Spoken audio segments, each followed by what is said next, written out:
بخاری میں موجود، نبی پاک فرمائیں میں نے اپنی آنکھوں سے دیکھا موسیٰ علیہ السلام نماز پڑھ رہے گئے، لیکن موسیٰ کی شان یہ بھی دیکھیے، جب حضور مسجد اقصی پہنچے تو موسیٰ علیہ السلام وہاں بھی پہنچ کر حضور کا استقبال بھی فرما رہے گئے، حضور کا استقبال بھی کہہ رہے گئے۔ مجھے کسی نے ایک جگہ پہ بولا یار پھر حضور کی رفتار سے زیادہ رفتار موسیٰ کی ہوئی کہ وہ مسجد اقصی پہلے پہنچ گئے۔ میں نے کہا نانا میرے بھائی، حضور براق پر تھے، وہ نبی کی رفتار پہ تھے، مصطفیٰ کریم نے کئی چیزوں کو مشاہدہ فرمانا تھا، اس لیے حضور کی سواری اپنے اعتبار سے جا رہی تھی، موسیٰ اپنی نبوت کی رفتار سے وہاں پہنچ کر جا رہے تھے۔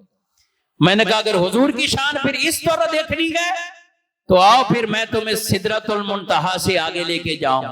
جبریل وہاں تک رہے، لیکن کہتے ہیں یا رسول اللہ لو دنوت انملۃ لاحترقت، میں یہاں سے ایک پورا بھی آگے نہیں جا سکتا حضور۔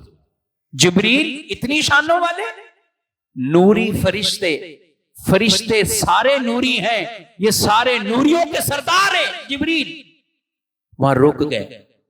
میں کہتا ہوں جہاں نوری فرشتوں کا سردار رک جائے میرے مصطفیٰ وہاں سے بھی آگے چلے جاتے ہیں۔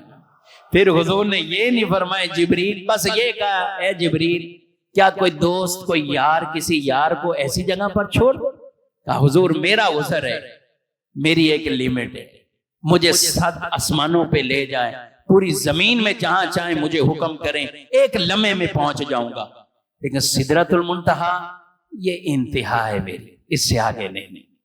قربان جائیں میرے مصطفیٰ کریم علیہ السلام کی شانوں پر۔ جبریل رک گئے، حضور وہاں سے بھی آگے گئے، خاص قرب میں گئے، ان تجلیات میں گئے، اور کیسے گئے مکان سے لا مکان کی کیفیات میں پہنچ گئے، اور جاگتے ہوئے سر کی آنکھوں سے اپنا رب کے دیدار میں مصروف ہو گئے، رب کا دیدار کیا ہے۔ اللہ اکبر۔ تو یہ حضور کا وہ عظیم معجزہ معراج ہے۔ میں کہتا ہوں جتنا بھی اس کو بیان کیا جائے یہ ہمیں کرنا بھی چاہیے، اور دل میں مزید حضور کی محبت میں اضافہ ہوتا ہے۔